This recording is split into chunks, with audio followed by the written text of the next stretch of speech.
this from the historical perspective because I like to base stuff off of history, and being from the island with the most amount of tsunami damage in recorded history, I think there's a lot to learn from that.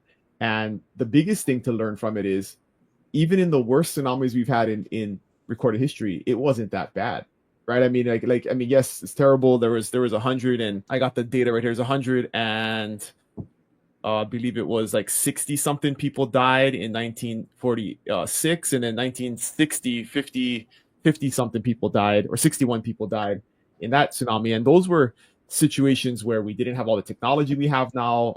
I've heard stories of the 46 tsunami where the the bay in Hilo, the Hilo Bay receded, and like people went out into the ocean and started picking up fish because they didn't understand what was going on, right? It just wasn't, people didn't know what was happening, and so there was tons of people in the bay when the tide came back in.